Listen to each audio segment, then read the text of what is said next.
You've got a lot to communicate, and if you can just get people to pay attention, you'll delight your customers and sell more wine.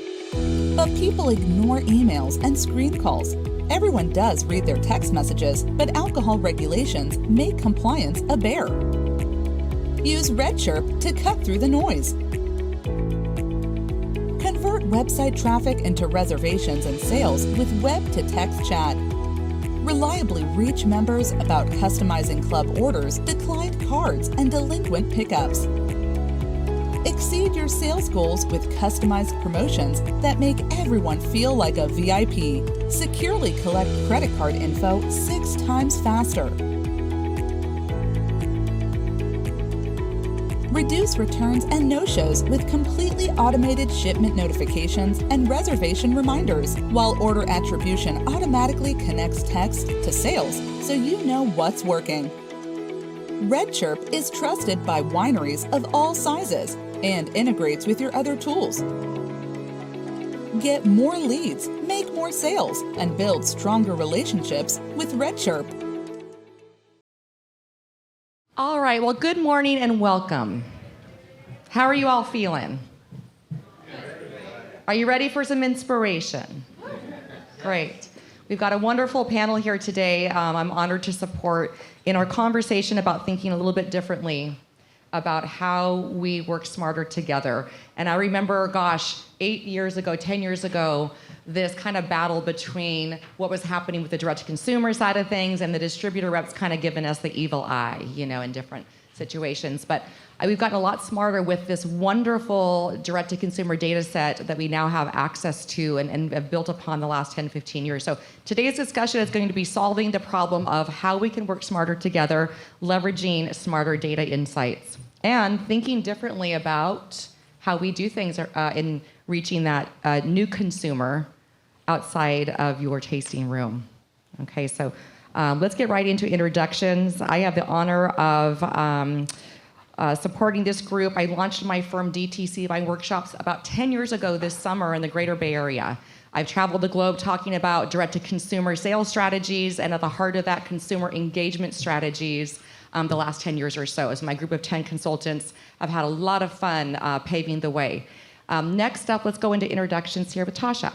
Hi, I'm Tosha Norris with the Boisset collection. I am the direct sales manager, so I oversee some wine club. Is this easier? Okay.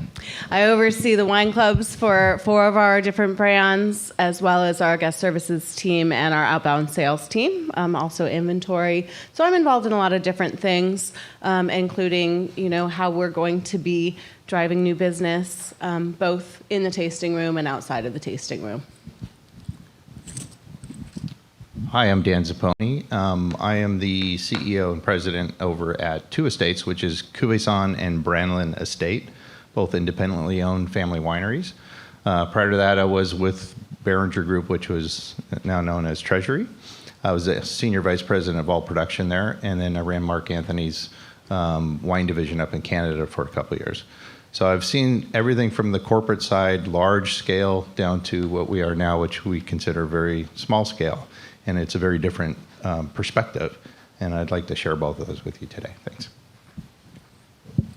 Hey, good morning. I'm Cathy Huyghe, CEO and co-founder of Enolytics, and also a journalist by trade. I write about the business and the politics of the wine industry for Forbes. And Sandra, I just wanted to say, just to piggyback off your introduction, is that rub between DTC and wholesalers is eroding. And I say this from experience. A couple weeks ago was the WSWA Access Live conference in Orlando, and I stroll in there as a DTC person thinking I've got a target on my back, but actually the opposite happened. The WSWA themselves, the wholesalers, big and small, were curious to know what's happening with the technology of DTC and how can we work together to get a win-win as opposed to being antagonistic against each other. Absolutely. It's an exciting time. As we all know, it's the most exciting time to sell wine direct to consumer, but also the most challenging and competitive, right? And how many of you attended the morning session with Dan and Dale? How many of you are that top 12 in those lineups of brands today? Right. So the problems we're going to solve here, knowing that about 85% of wineries in the U.S. today, that 11,500, are considered small, 5,000 case production and under. We know you don't have the big budgets to go out there and hit every market. We know that you don't have the big travel budgets to be out on the road, day in and day out, opening up new points of distribution. So how do we get creative with working smarter together and doing more with less, which has been a big theme, as we all know, the last 2-3 years. I moderated a panel, I think it was in 2017 at Unified, with my friends from Jordan and Cornerstone, and we touched on this topic of, now that we've got these interesting direct-to-consumer data insights, how can we better equip those selling our wine for us, telling our story for us day in and day out in key markets with these key data insights? And so today the panel is going to share with you some interesting takes on how to get more creative. I mean, we all want to be in those big markets, and we all want to be on those awesome, restaurant lists. And at the end of the day, I think we know the consolidation story. We know the level playing field that we're at right now. We know that we're working in a flat market. So how do we get more creative but remain compliant in doing that as well? And so as we get into our first topic today, let's talk about the big takeaway. Learn how direct-to-consumer and wholesale teams can work smarter together to grow sales and brand loyalists nationally. And that's the core of what we're talking about. We think about brand ambassadors, they're not just your club members and your loyal private clients, etc. They're also those who are telling your brand story for you day in and day out. So how can we better equip them? So let's start today with question number 1.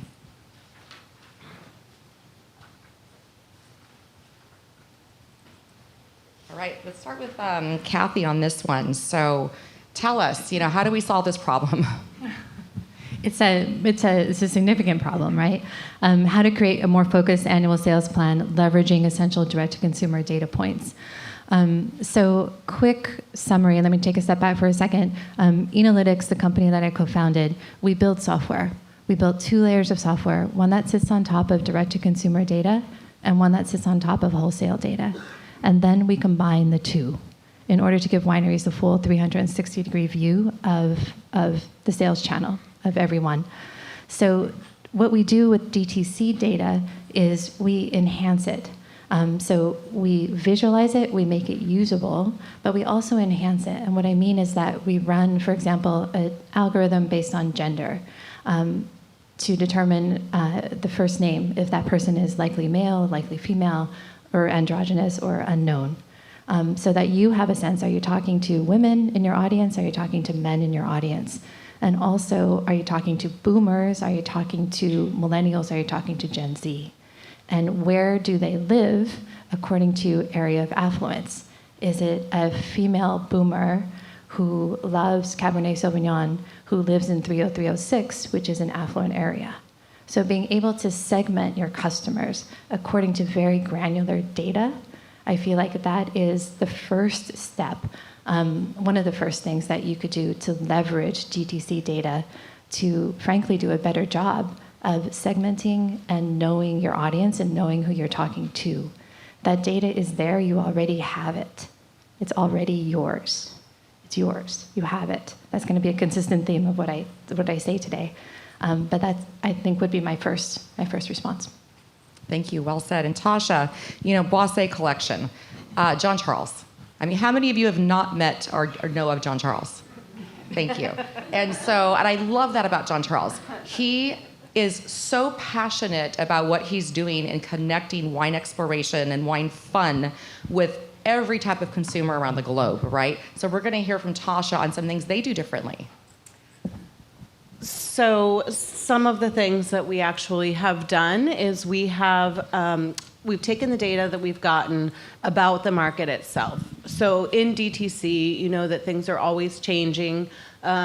Shipping rules are opening up, they're relaxing, things are happening like that. What we've done is we've actually at times targeted a new market, an emerging market. We've made it a place that we would actually go and visit and then partner with one of our best clients in order to, create kind of a new pocket of direct-to-consumer guests. And so we've done things like that. You know, we actually have our ambassador program, which is using our customers in one channel in order to actually sell wine on their own to their friends wherever they are. And we will also, you know, really pay attention to those markets that people aren't in yet. So we'll do all those things. We also use partnerships to bring together like-minded groups of people. For example, real estate. We've done things where we've gone into the market and we've chosen houses that are high-end, that are empty. We've coordinated with the realtors to have parties in those, and then we bring together our affluent members with their client base who might be interested, and we bring them together so it's mutually beneficial. So those are some of the things that we've done in order to sort of open up a new kind of direction. And we talk about grassroots, right? And I think maybe some of the reason why for so long producers haven't gone in this direction is maybe they're worried about the compliant issues. Like, are we doing the right thing? Is it going to be compliant? Are we going to get into trouble? And so if you have questions after the session, talk to Tosha about at Boisset how they've been very mindful of taking the right steps. So Dan, let's move it over to you and hear about what's happening with Cuvaison. Okay, there you go. Well, I don't command quite the show that Jean-Charles does. So we're going to take it from a little smaller perspective, because it is. As you get to a smaller perspective, you have less resources. So what I want to start with is really, you had mentioned it, Sandra, earlier, about the distributor and the DTC, and there's some conflict. And you had mentioned, Cathy, it's trying to erode now. And I think it is, but just in case it didn't, I actually created the portfolio specifically for DTC and for wholesale, and never the twain shall meet. So only 3 SKUs for Cuvaison in wholesale with the classic arch label that you all have seen before, and that only goes into wholesale. Everything else, the new package, is only in DTC, and we present it that way, and the distributors really actually enjoy that, because we're not in competition. We're actually supporting it by a halo brand that actually drives people out to the wholesale.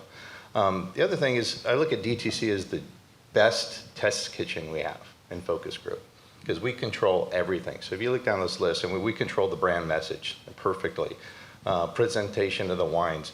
And one of the things I'm going to lean into is pricing. We control pricing.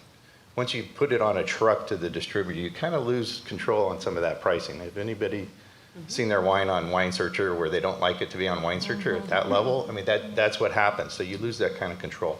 Whereas we absolutely control those DTC wines, and they're not out in the market. So your client base from the winery doesn't see it floor stacked at Costco and say, why did I pay you more than I can get it at Costco? You know, style and quality and that engagement is just something you have direct link to and direct control. Flip the next slide, Sandra.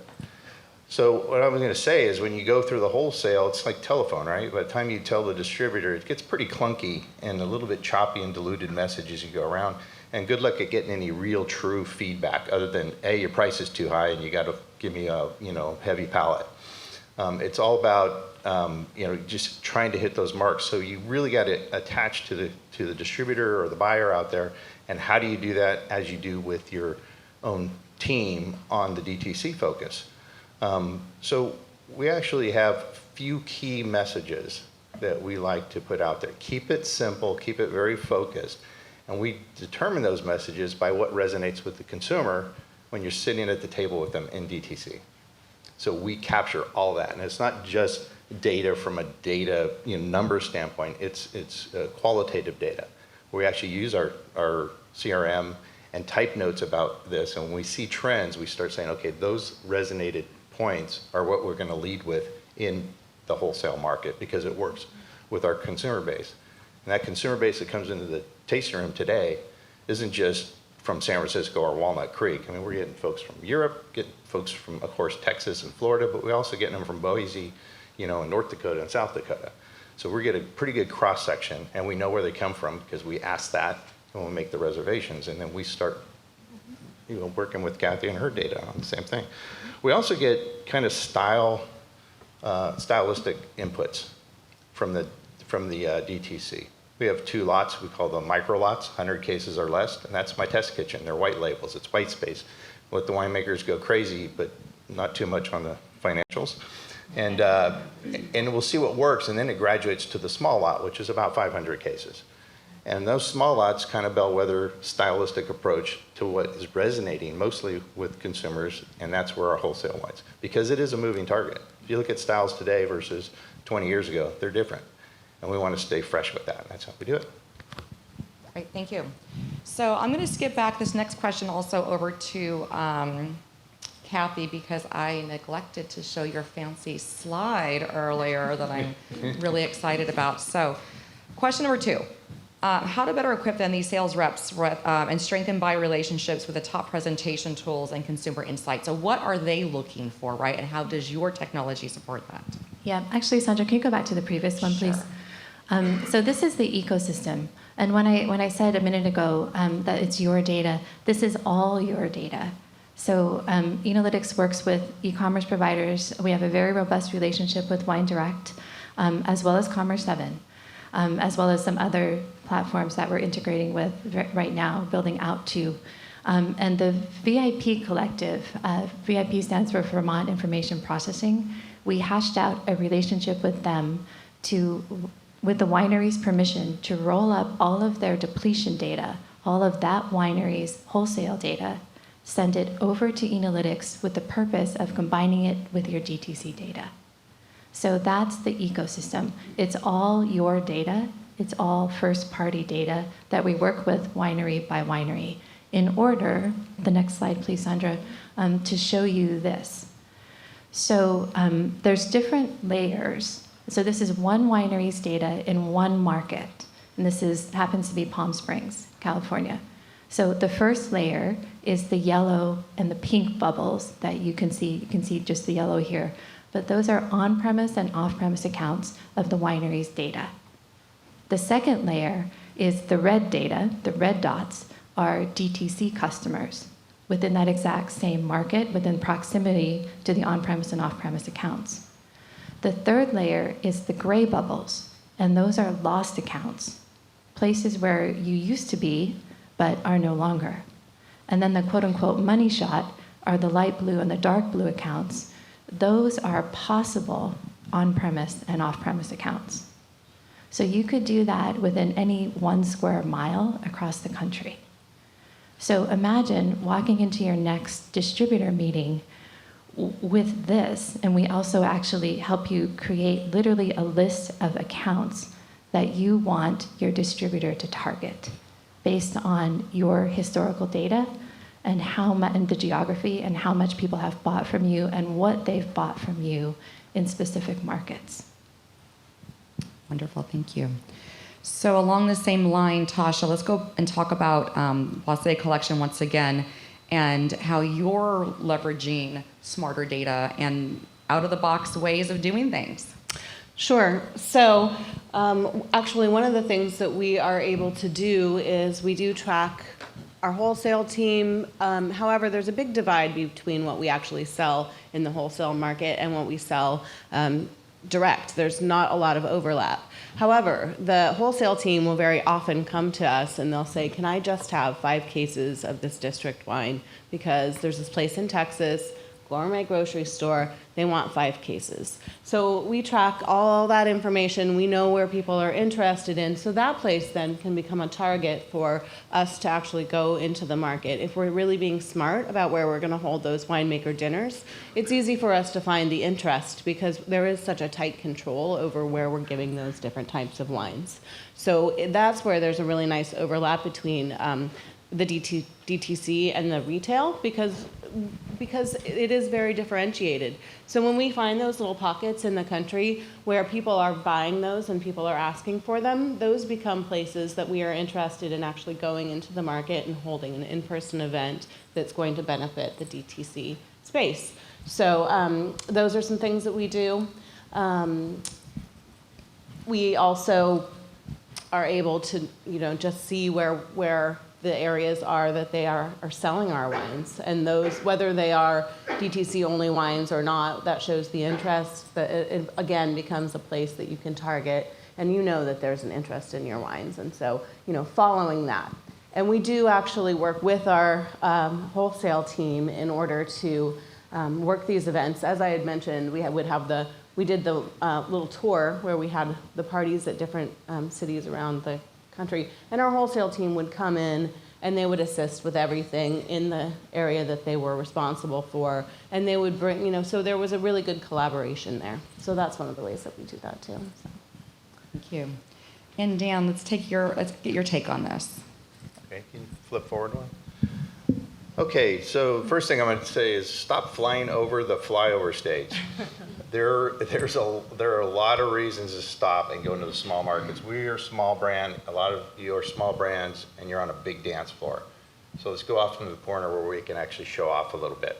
And I'll give you a quick story. You brought this up, Cathy, in our conversation, but Memphis, okay? So I went into Memphis personally. I go out in the market, and I met with the DM of Memphis, who had his whole team out there. We did a full tasting, went out to the market, the best accounts, slapped each other's back, and had a chuckle. I took a few of them to dinner after, and that market just took off for us because nobody goes to Memphis. Now I admit I kind of wanted to go to Graceland, so that's why I went to Memphis.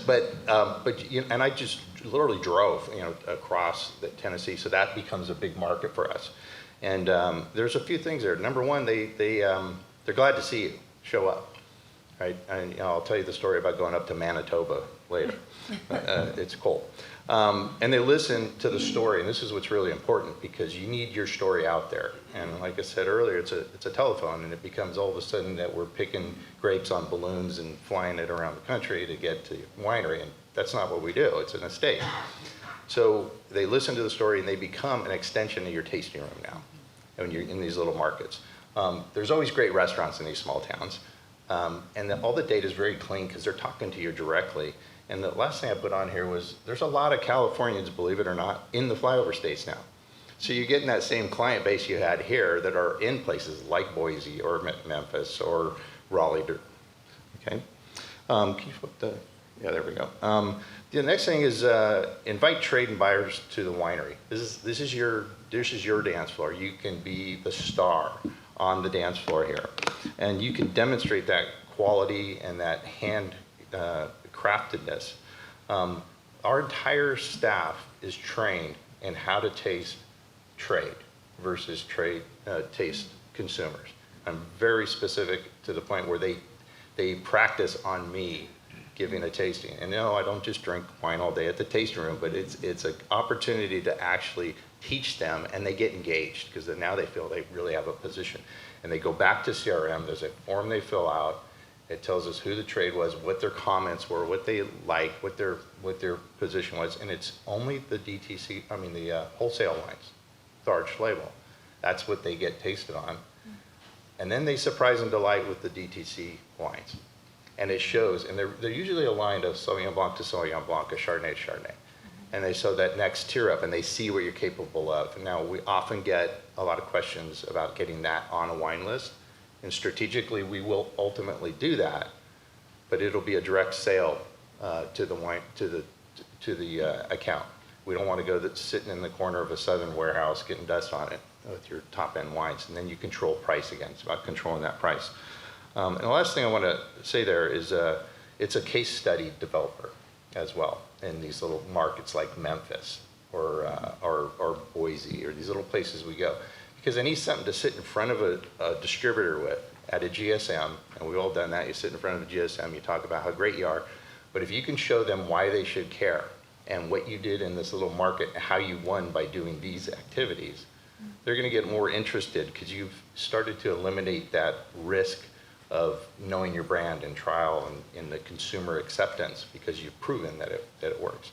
So we leverage that quite a bit. I have some great presentations we do with that data, that case study data, as we divide and conquer the flyover states. Well, those are some excellent nuggets of wisdom. And so, Cathy, we've heard a lot about the opportunities here to use your data mapping tools in a more strategic fashion. Let's talk about budget and maybe how to best service those top 2 to 3 markets with this type of tool.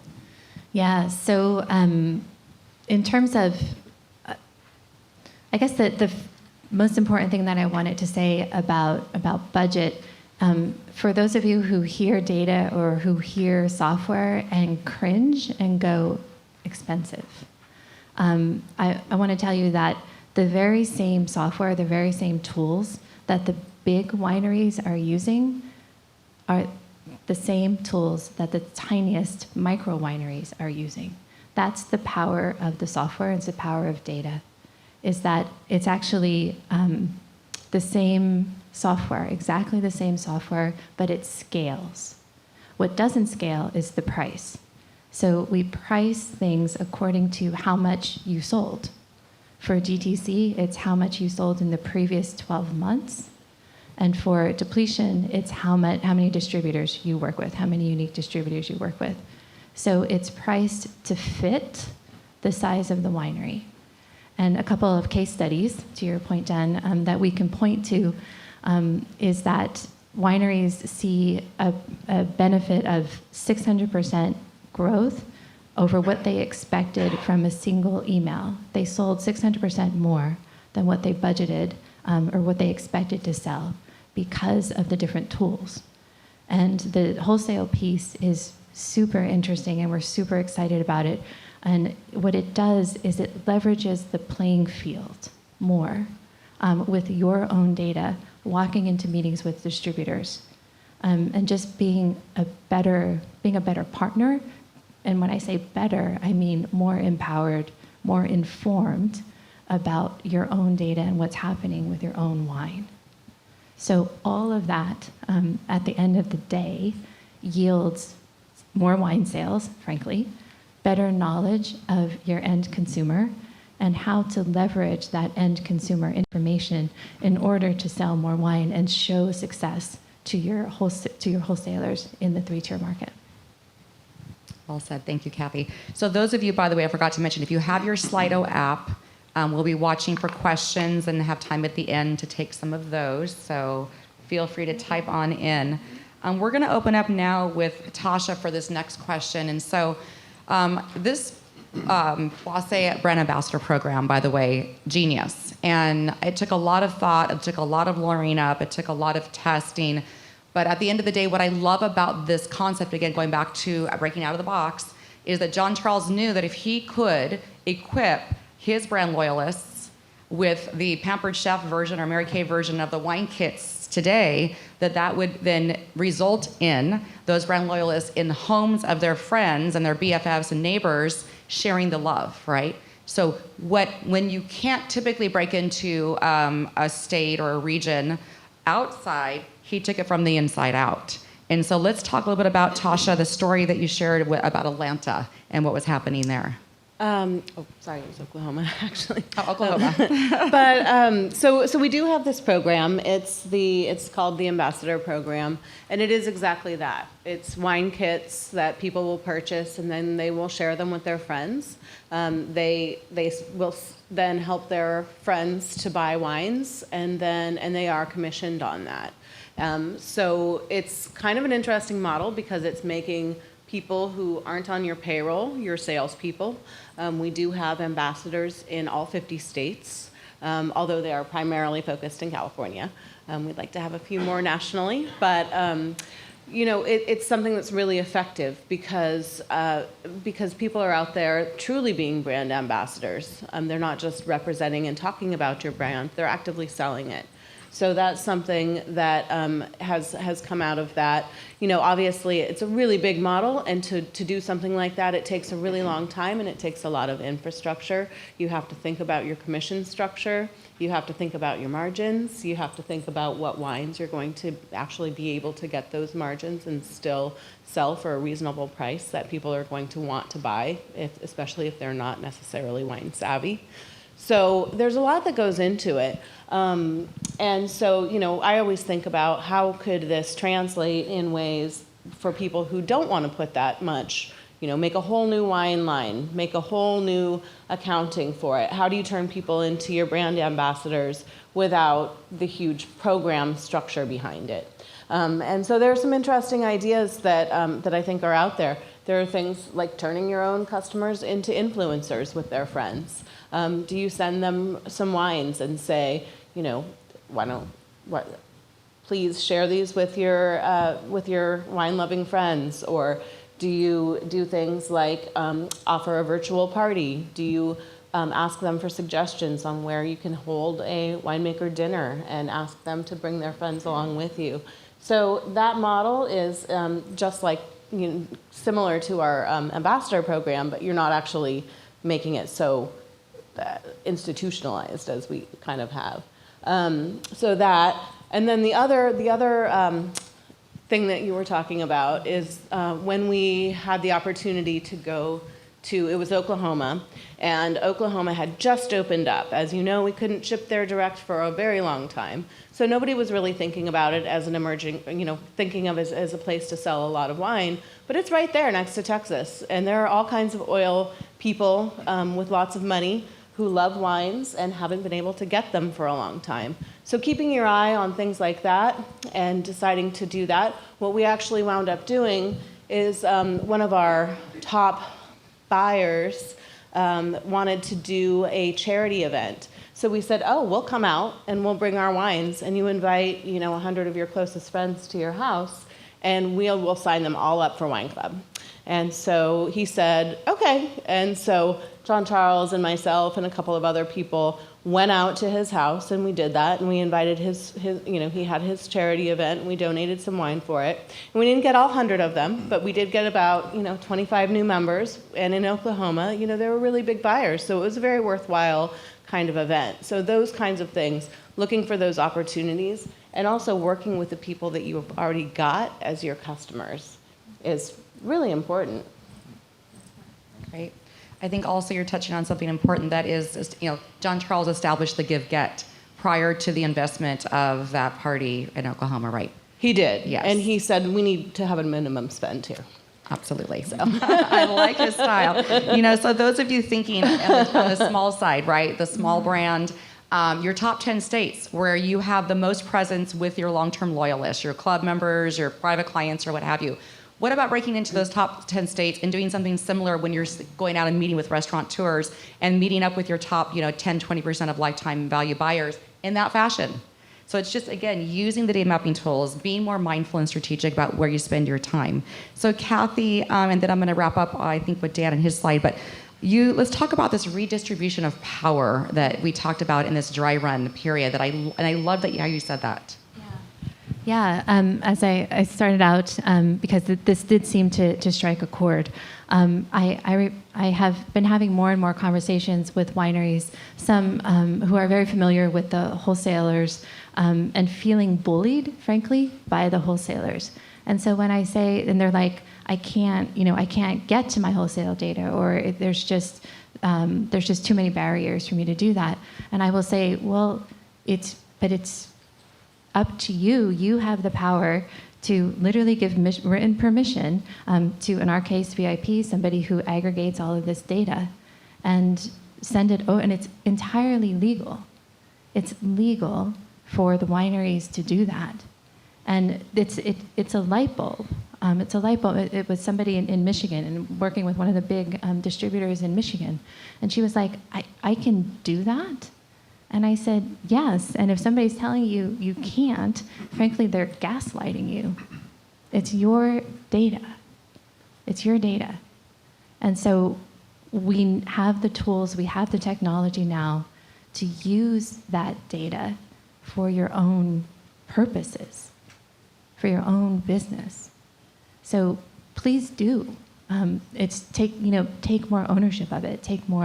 Be empowered walking into your next meeting with your wholesaler, because you can. You don't have to just, go along with what they say and just frankly believe what they're telling you, because you can look at it a lot more closely now, and maybe what they're telling you isn't exactly true. So. Thank you. And I think you just answered one of the Slido questions, so hopefully you got what you needed there. Let's move on to Dan. Okay, moving on to Dan. One of the things I'm going to say, look, when you're a small winery, you got to have a big amplifier, and tie into that. Level the playing field a little bit. There are thousands of wineries, and there's thousands of wineries in this represented here at this event. Every winery, though, oddly, has its own unique story, right? So there's a lot of stories. It's a history, it's a purpose, it's why you make those wines. And you got to leverage that to amplify your small story. But you got to tie it to why they should care. And I'll tell you, the one thing it's kind of a craw in me is passion. We all have a passion for the industry, right? I guarantee you everybody out there has the word passion in their website, right? So it's not a differentiator. You know, that we make it in small oak casks is not a differentiator. You know, so what really is a differentiator? I'll tell you, I grew up in a wine family, and I was not passionate about wine at 12 years old in the morning pruning vineyards because I was told I have to do it for 25 cents a day. Luckily, there's laws against that now. But you grow into that passion. That's the price of entry. You got to be passionate about it. So why should I really care about that? So I'm going to give you a couple examples. That's why I looked at this. Said, let's just like grab a couple examples because I took on Cuvaison, and we started a winery right when Cuvaison started. It started independently owned, family-owned estate in 1969, which is a pretty interesting data point.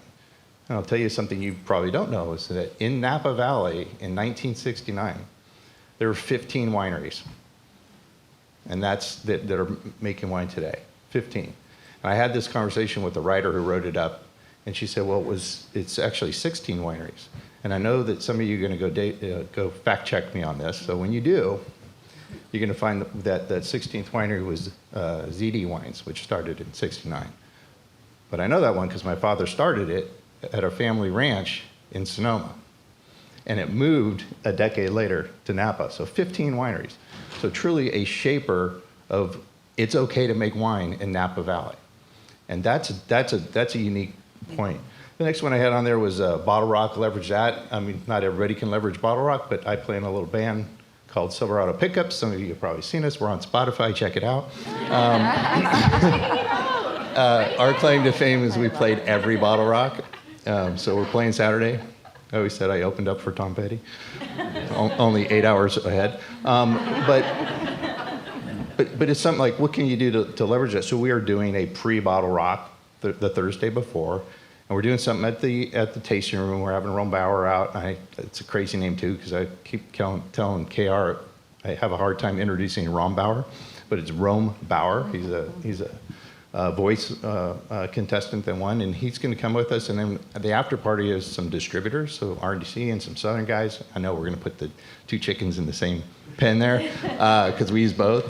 Some buyers, and we're going to get on stage, play a little bit. That's just a unique connection that again, you got to amplify your strengths, and I have a big amplifier. The next one, It's really there. yeah, I told you. I don't tell a lie.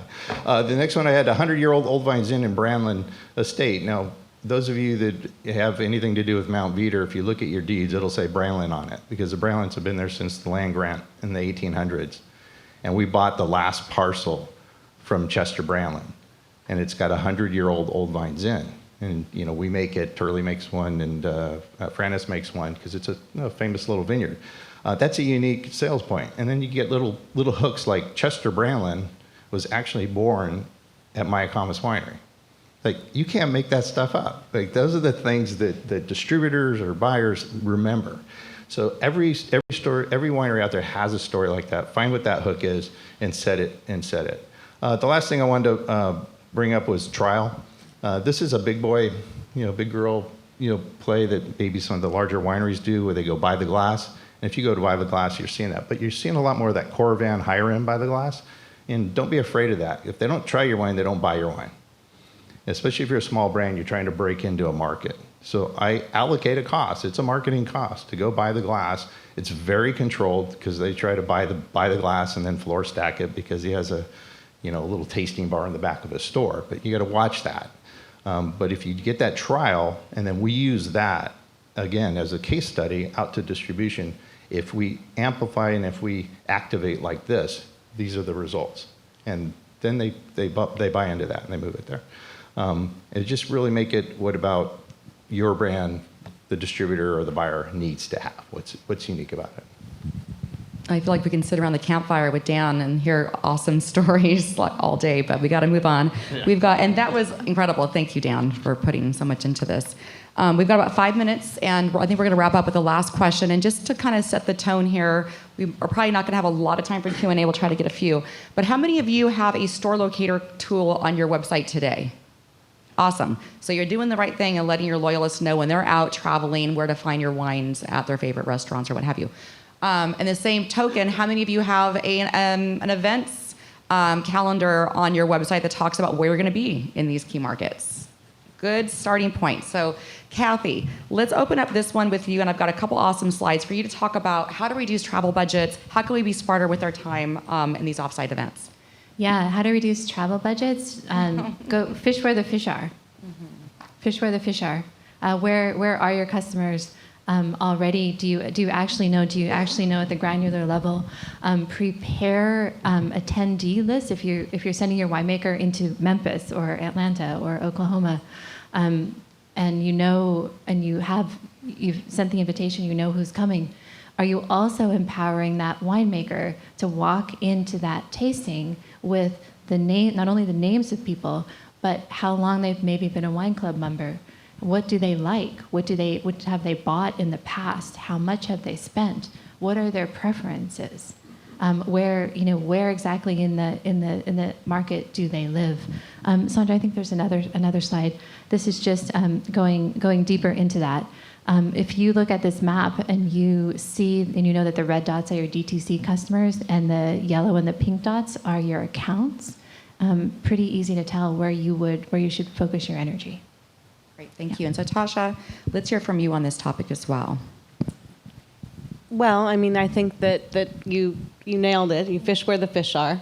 You go where you see that people are actually enjoying your products. I do think that there is some value in doing some comparison as well, because perhaps if you're not necessarily already selling in a market, but one of your competitors is doing very well, then maybe you're just not paying enough attention, and maybe that's a place where you can start to try to focus some additional efforts to maybe have some brand awareness, do some tastings, be in the market a little bit more. So not just what you've done already, but what others are doing that maybe you haven't. I think that's kind of an important point. Absolutely. We're going to move over to Dan for a minute, but you're making me think about when clients take time to do what Dan talks about, take the CRM notes, go deeper into who these brand loyalists are, and learn, for example, that they're professors of colleges in key regions that you're wanting to break into. They're influencers who are already connected to your brand because they've invested 3-5 years, right? So Dan, take it away. Okay, I'll yield a little time back here and make this simple. This is, to me, it's about a hierarchy. I'll give you a quick story. I went to Santa Barbara, I reported an event. I had a pretty good lineup, and they all asked where we can get the wines, and the nearest store was 50 miles away. And I learned a lot from that. I will never do that again. There's a pre-activation. The distributor gets that. Yeah, I want to be on-premise, I want to be off-premise, and then I will spend money to come in and activate. And we've been working that very well. And you got to make sure you have somewhere to direct them. And then that's winery support. You got to participate, and you help drive traffic to those places. And the last thing I put in there was an in-market proxy. We all want to bring our tasting room out, and we talk about it. A lot of us have resources that can take you out to Texas or Florida or wherever, and some of us don't. So there are some of these things coming around. I'm using one. We're actually a beta winery with this group Melier that's got like Psalms in markets, and they basically become an extension of your tasting room. So I'm interested in that because they will train with us, but they live there, and it's a little fee, and they get a little a code that they can order. So you get a little commission on the wine, but I don't have to fly anybody out there. And that's one of the things I lever is our sustainability program is about air miles per case. And I know my staff hates that. I'm trying to figure it out, but actually limiting that so that we can just have somebody in these key markets to represent us. Wonderful nuggets. And so how are you feeling? Are you feeling good? Did you get some good stuff out of this? Okay, we're standing between you and lunch, so do you have a few questions you want to shoot our way? We'll take your online questions and make sure the panelists get those, but what's top of mind for you right now?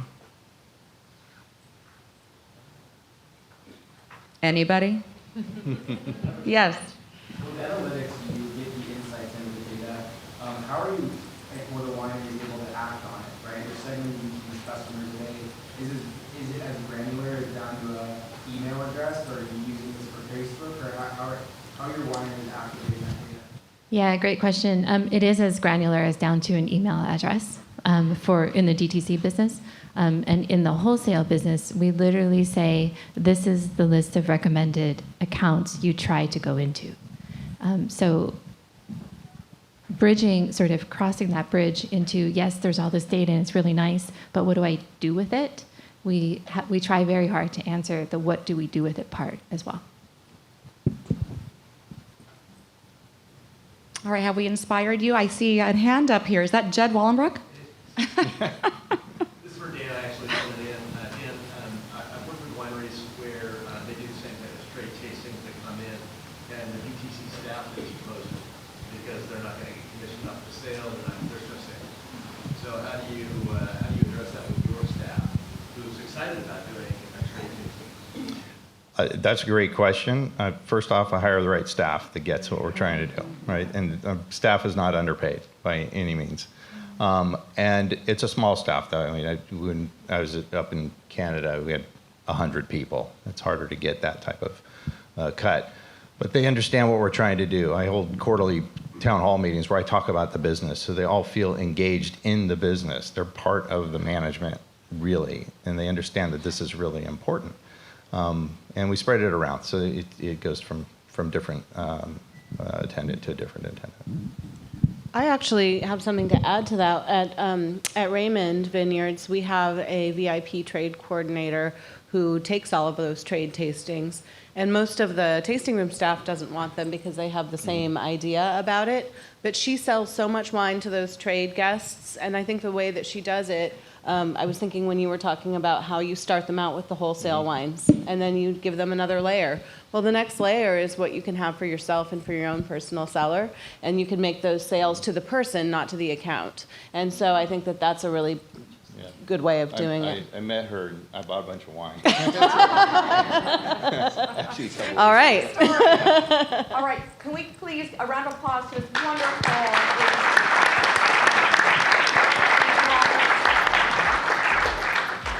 Cheers.